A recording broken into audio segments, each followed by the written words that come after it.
जय श्री राम। दोस्तों, आज बात करेंगे विपरीत राजयोग के बारे में। इस विपरीत राजयोग के ऊपर हमने कुछ साल पहले एक वीडियो बनाई थी, जो लगभग 10 मिनट की थी। आप लोगों ने उस वीडियो में और रिसेंटली बहुत सारे ऐसे कमेंट आए जो चाह रहे थे कि विपरीत राजयोग पर हमारा क्या मत है, वो हम आप लोगों के साथ साझा करें। तो आज इसी बारे में बात करेंगे और मैं आप लोगों को बताऊंगा चार ऐसे प्रिकॉशन, चार ऐसी सावधानियां जिसका विचार आपको हमेशा करना है अगर आप विपरीत राजयोग के बारे में जानना चाहते हैं। तो अगर आपने इनमें से कोई भी नियम नहीं लगाया तो आप ये पाएंगे कि विपरीत राजयोग का फल वैसा नहीं मिल रहा है जैसा आप अपेक्षा कर रहे थे। तो और विलंब न करते हुए आइए आरंभ करते हैं आज की यात्रा।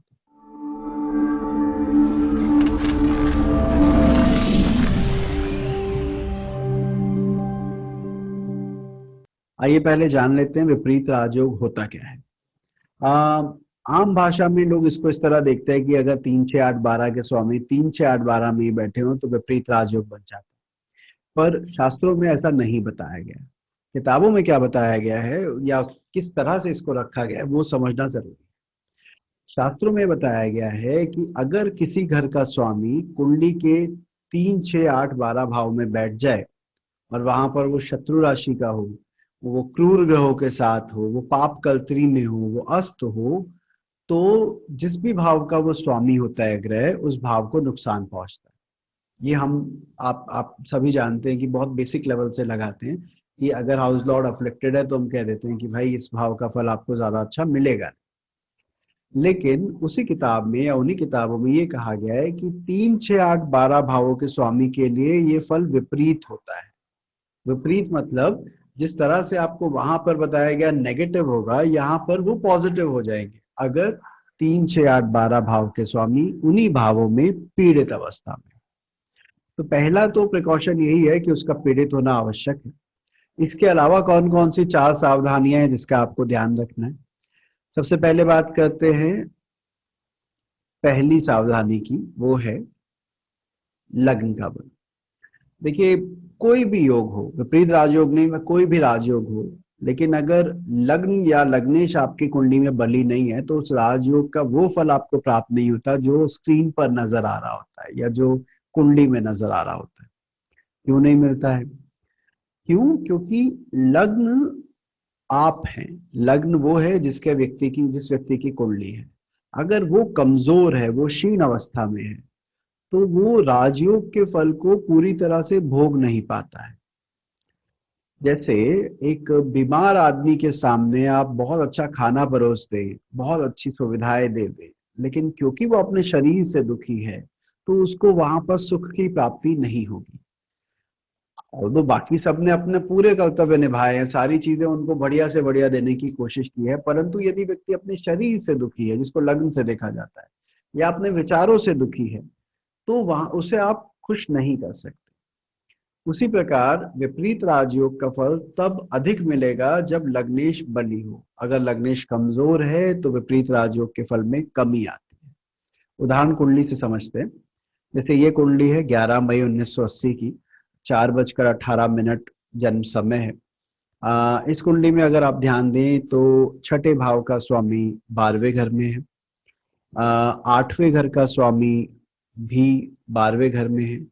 तीसरे घर का स्वामी 12वें घर में है। और 12वें घर का स्वामी सूर्य अष्टम में है। यानी 3 6 8 12 सभी के स्वामी 3 6 8 12 भावों में ही है। ऐसी कंडीशन में ये स्ट्रॉन्ग विपरीत राजयोग बनना चाहिए था। पर यहाँ पर लग्नाधिपति स्वयं अष्टम में है, एक ऐसी राशि में है जो उसके मित्र नहीं है, और वहां पर वो सूर्य के साथ है, संभवतः अस्त भी हो।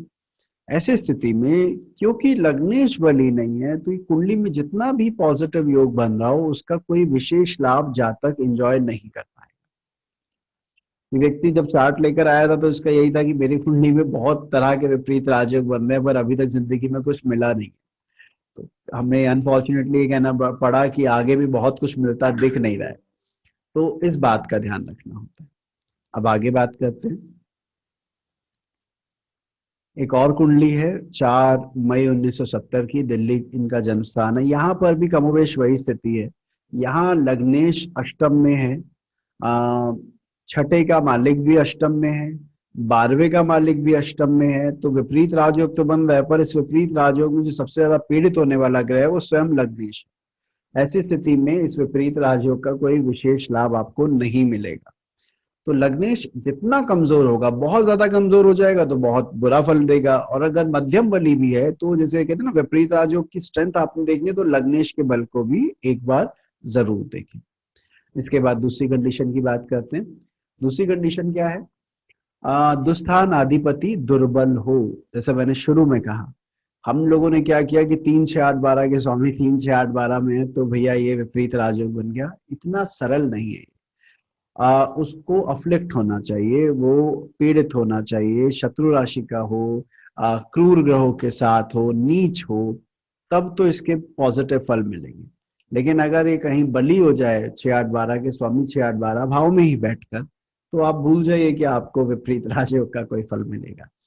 उदाहरण के लिए समझते हैं, जैसे ये कुंडली है, बल्कि इनसे पहले वाली दोनों कुंडली में भी अगर आपने ध्यान दिया हो तो उसमें सूर्य उच्च का बैठा था 8वें घर में। अब ऐसी स्थिति में अगर 12वें का स्वामी, ठीक है, अष्टम में गया है, लेकिन अष्टम में वो उच्च का हो जाए, जैसे इस कुंडली में वो 2 शुभ ग्रहों के साथ भी हो गया, ऐसी स्थिति में उसके पास बल आ गया है और यहाँ पर वो विपरीत राजयोग कोई विशेष लाभदायक नहीं होगा। इसी कुंडली में छठे भाव के स्वामी पर फोकस कीजिएगा। 6 लॉर्ड 12th में पोजिटेड है, वक्री है, आप लोगों को पता होगा वक्री ग्रह बली माना जाता है। इसके अलावा 2 शुभ ग्रह छठे भाव में बैठे हैं और वो षष्टेश यानी शनि को देख रहे हैं, गुरु और शुक्र। ऐसी स्थिति में हम ये कहें कि यहाँ पर ये विपरीत राजयोग बन रहा है और कोई विशेष लाभ की प्राप्ति इस जातक को हो सकती है, तो क्षमा कीजिएगा, ऐसा कुछ भी नहीं है। पहली बात तो लग्नेश का कमजोर होना, दूसरी बात इन दोनों भावाधिपतियों का बली होना केवल नाम मात्र के लिए विपरीत राजयोग बना रहा है, अन्यथा उसका कोई विशेष लाभ नहीं मिलेगा। अगली कुंडली को देखते हैं। अब इस कुंडली में अगर आप ध्यान दें तो अष्टम अधिपति बनता है शनि, और वो बैठा है छठे में और वो पीड़ित भी है।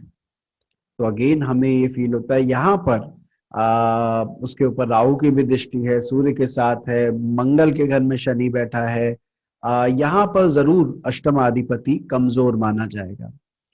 अच्छा, यहाँ एक बात और भी है जो हमारे अगले पॉइंट को के ऊपर हमें लेके जाएगी, कि अगर ये कुंडली आती है और जातक कहता है कि सर मेरा अष्टमेश छठे में बैठा है, अफ्लिक्टेड है, तो क्या मेरी कुंडली में विपरीत राजयोग होगा? तो कहना पड़ेगा हाँ भाई, आपकी कुंडली में विपरीत राजयोग नजर आता है। लेकिन क्या हमें ये भूल जाना चाहिए कि ये जो अष्टमाधिपति शनि है वो कुंडली में भाग्याधिपति भी है, और भाग्याधिपति होना अष्टमाधिपति होने के मुकाबले कहीं ज्यादा फेवरेबल है।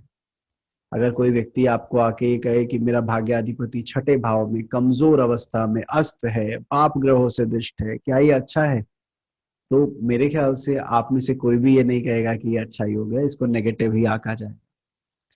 मेरा कहने का मतलब ये है, जो हमारा तीसरा पॉइंट है वो ये है कि दुस्थान अधिपति का स्वामित्व भी देखें, कि दुस्थान अधिपति कुंडली में किन भावों के स्वामी बन रहे हैं। दुस्थान आप सब जानते हैं कि सूर्य चंद्रमा के अलावा बाकी ग्रहों की 2 2 राशि होती है। ऐसे में एक राशि तो चलिए ठीक है 3 6 8 12 में आ गई, परंतु अगर उसकी दूसरी राशि कुंडली के त्रिकोण में है, कुंडली के शुभ भावों में है, ऐसे में वो जो विपरीत राजयोग में अफ्लिक्ट होना अच्छा माना गया है वो आपके अच्छे घर को भी खराब कर देगा। जैसे मैं आपको उदाहरण दूं कि अगर मान लीजिए किसी का मेष लगन है, एक ऐसा चार्ट आया था, जातक ने बोला था कि भाई मेरा मेष लगन है और मेरा लग्नाधिपति अष्टम भाव में, क्षमा कीजिएगा मैं गलत बोल गया, वृश्चिक लगन की कुंडली थी। तो जातक ने बोला था कि मेरा लग्नाधिपति अष्टम भाव में मिथुन राशि का है, तो ये छठे का भी स्वामी बनता है वृश्चिक लगन में। तो उसका ये कहना था कि सर मेरे कुंडली में छठे का स्वामी अष्टम में गया है, पीड़ित अवस्था में भी है, तो क्या ये विपरीत राजयोग बनेगा?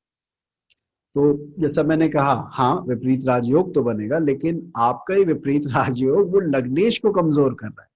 लग्नाधिपति ही अगर दुस्थान का स्वामी होकर बैठा है और वो पीड़ित हो जाए, तो वो दुस्थान होने के कारण नहीं, लग्नेश होने के कारण कुंडली खराब हो।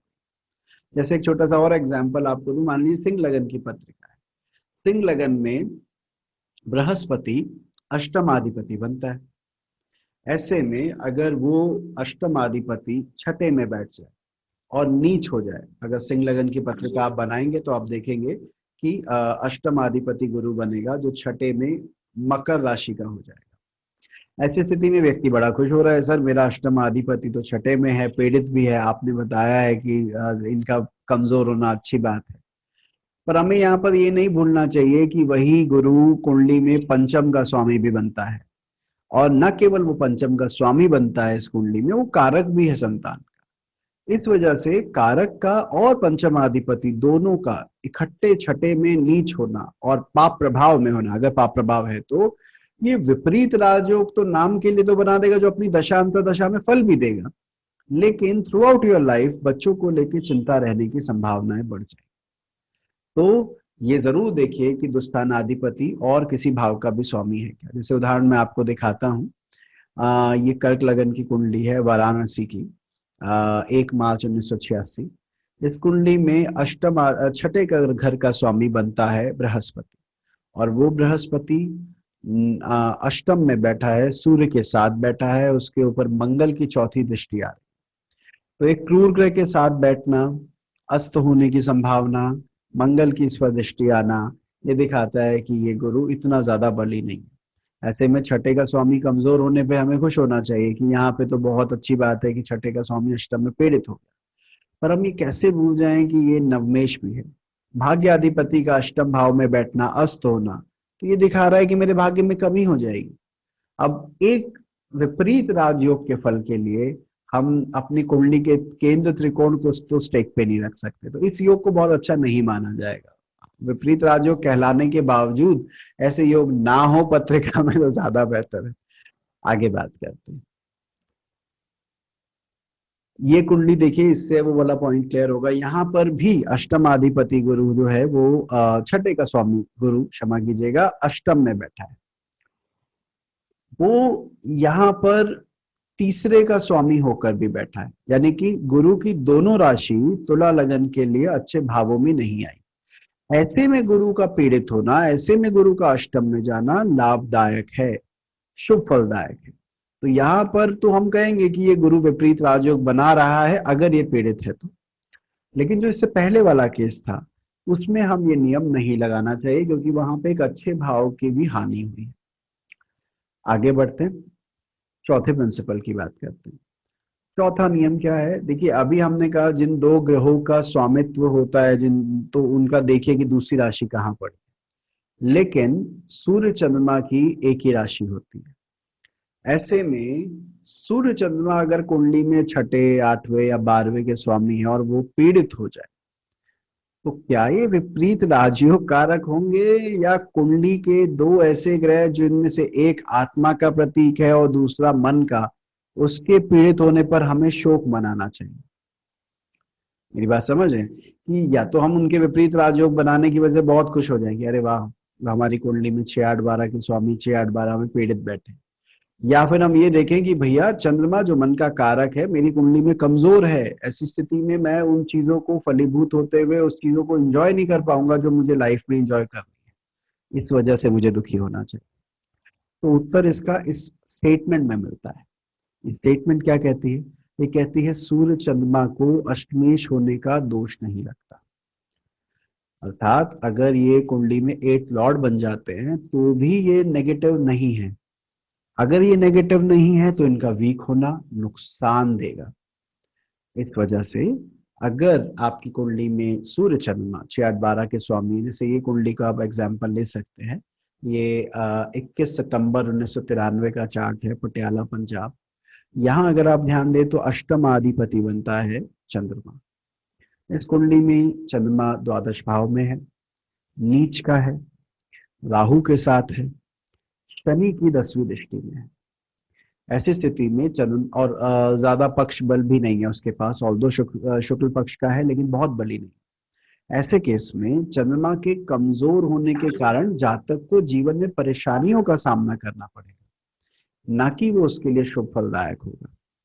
तो मेरा कहने का मतलब है आपको ये चीज देखनी होगी कि सूर्य चंद्रमा के केस में स्पेशली, कि अगर वो कुंडली के 6 8 12 के स्वामी बन भी जाएं तो भी उनके कमजोर होने पे विपरीत राजयोग नहीं मानना चाहिए, बल्कि वो प्रॉब्लम क्रिएट करते हैं। इस कुंडली पर आते हैं। इस कुंडली, ये सिंह लगन की पत्रिका है, रुड़की उत्तरांचल की। यहाँ पर द्वादश अधिपति बनता है चंद्रमा। वो छठे में गया, शत्रु राशि का बोल सकते हैं। वैसे तो चंद्रमा किसी को शत्रु मानता नहीं है, लेकिन क्रूर राशि में गया है। यहाँ पर मंगल की चौथी दृष्टि आती है, यहाँ पर शनि की 10वीं दृष्टि आती है, और यहाँ पर भी चंद्रमा बहुत ज्यादा बली पक्ष बल के आधार पर भी नहीं है।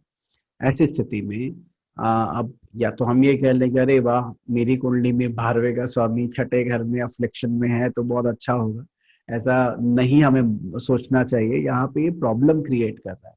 ये जातक को अवसाद की परेशानी दे रहा है, जो कि जातक में है। जिस जातक की कुंडली की हम बात कर रहे हैं वो डिप्रेशन में काफी टाइम गुजार चुका है।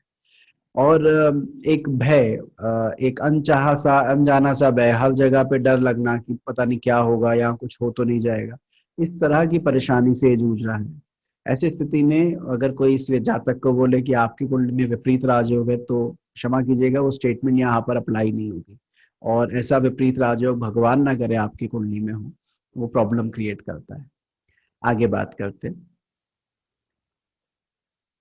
अभी तक जो हमने बातें करी उसके आधार पर तो विपरीत राजयोग बनना और मुश्किल हो गया। 4 कंडीशन मैंने बताई, अगर हम वो चारों अप्लाई कर देंगे तो जो हम बड़े खुश हो रहे थे कि हमारी कुंडली में विपरीत राजयोग है, उसके तो उनमें काफी सारे चार्ट छट जाएंगे। आप लोगों ने कमेंट सेक्शन में बहुत सारे सवाल विपरीत राजयोग पर पूछे थे, और उनको मैंने इन्हीं श्रेणी में बांटा था। जब मैंने वो सारे सवाल पढ़े तो अधिकतर के सवाल इन्हीं 4 बातों के इर्द गिर्द घूम रहे थे, जो मैंने अभी आपके सामने बातें रखी। अब मैं ऐसे चार्ट को आपको दिखाता हूँ जहाँ पे विपरीत राजयोग एक्चुअली फलदायी होगा। यहाँ पे हम क्या करेंगे, अभी जो 4 नियम हमने पढ़े उन चारों को अप्लाई करेंगे। कैसे? सबसे पहला नियम था लगन लग्नेश के बल को देखें। यहाँ पर लग्न पर कारक, या यूं कहूं लगन पर एक नैसर्गिक शुभ ग्रह शुक्र की दृष्टि है। लग्नाधिपति लाभ भाव में है, और वहां पर वो भाग्याधिपति और नैसर्गिक शुभ ग्रह के साथ है। यानी कि कुल मिलाकर मंगल यहाँ पर बली है। इसी कुंडली में बुध, जो कि छठे भाव का स्वामी है, अष्टम भाव में बैठा है। हमने कहा था इसके बाद हम ये देखेंगे कि जिस ग्रह के कारण विपरीत राजयोग बन रहा है वो ग्रह कुंडली में कितना बली या कमजोर है। तो यहाँ पर वो मंगल की राशि में गया, वो एक क्रूर ग्रह शनि के साथ बैठा है, उसके ऊपर राहु की दृष्टि आ रही है। तो कुल मिलाकर बुध की स्थिति यहाँ बहुत अच्छी है नहीं। अब तीसरे नियम पर चलते हैं। तीसरा नियम था कि उसकी दूसरी राशि देखे कहाँ पड़ी है। जो छठे का स्वामी जो 8वें में बैठने की हम खुशी मना रहे हैं, कहीं हमारे किसी अच्छे घर का स्वामी तो नहीं है। तो इस कुंडली में तीसरे और छठे का स्वामी बनता है बुध, यानी दोनों ही बुरे घर का स्वामी बुध बनता है। ऐसे में उसका पीड़ित होना विशेष फलदायी है। यहाँ विपरीत राजयोग पूरी तरह से कारगर होता नजर आता है। ये कुंडली है भिवानी की, और जन्म समय है 19 दिसंबर 1986। जातिका फीमेल चार्ट है। जातिका स्पोर्ट्स में काफी अच्छा परफॉर्म कर रही थी जिस खेल में ये है, और नेशनल के लिए इसका सिलेक्शन होना था, बट अनफॉर्चुनेटली इसकी परफॉर्मेंस की वजह से इसका सिलेक्शन नहीं हो पाया। ये इसको बोला गया आप प्रैक्टिस कीजिए, आने वाले सालों में आपको लिया जाएगा। हुआ क्या कि जिस व्यक्ति का सिलेक्शन इससे ऊपर हुआ था, जिस लड़की का सिलेक्शन इससे पहले हुआ था, वो मेन इवेंट से कुछ महीने पहले बीमार पड़ी, और उसके बीमार होने की वजह से वो जो सीट थी वो खाली हो गई, और इसको दोबारा फोन करके कहा गया कि जितनी भी तैयारी है अब आप आ जाइए, अब आपको खेलना है। ये है विपरीत परिस्थितियों में राजयोग। यहाँ पर ये राजयोग कैसे बना? क्या ये राजयोग आपकी काबिलियत की वजह से सक्सेसफुल हुआ? तो उत्तर है नहीं। ये राजयोग आपके ऊपर अप्लाई हुआ क्योंकि आपके छठे का स्वामी अष्टम में था, यानी आपके शत्रु पक्ष कमजोर हो रहे थे, इस वजह से उसकी एडवांटेज आपको मिल गई। एक ऐसा ही प्रश्न कमेंट सेक्शन में मैं पढ़ रहा था, बताया गया मुझे कि लोगों ने कहा कि पंच महापुरुष राजयोग इतने फलदायी नहीं है जितने विपरीत राजयोग फलदायी। देखिए, दो अलग अलग तरह के योगों में कोई कंपैरिजन नहीं है। जहां पंच महापुरुष राजयोग आपको ऐसी काबिलियत देते हैं कि आप उसके बल पर कुछ अटेन कर पाए, वहीं विपरीत राजयोग काबिलियत की जगह परिस्थिति ऐसे कर देते हैं कि आपको उसकी एडवांटेज मिल जाए। आपने कुछ तीर नहीं मारा है, आपने कुछ ऐसा अटेन नहीं कर लिया अगर विपरीत राजयोग की वजह से ग्रोथ मिली है, तो परिस्थितियां ऐसी हो गई कि आपको उन परिस्थितियों का लाभ मिल गया। तो विपरीत राजयोग तो ये है। और जहां पंच महापुरुष राजयोग या और किसी तरह का राजयोग है जिसमें 9th और 10th लॉर्ड इन्वॉल्व है, पर्टिकुलरली 10th लॉर्ड इन्वॉल्व है, वहां पर आपने उसको अर्न किया है, अर्जित किया है। और बिकॉज आपने उसे अर्जित किया है तो वो लंबे समय तक आपके साथ रहेगी, वो सफलता, वो अचीवमेंट आपके साथ लंबे समय तक रहेगी। तो हम ये इन दोनों को कंपेयर नहीं कर सकते। अच्छा, ऐसा ही एक सवाल मुझे ये बताया गया था कि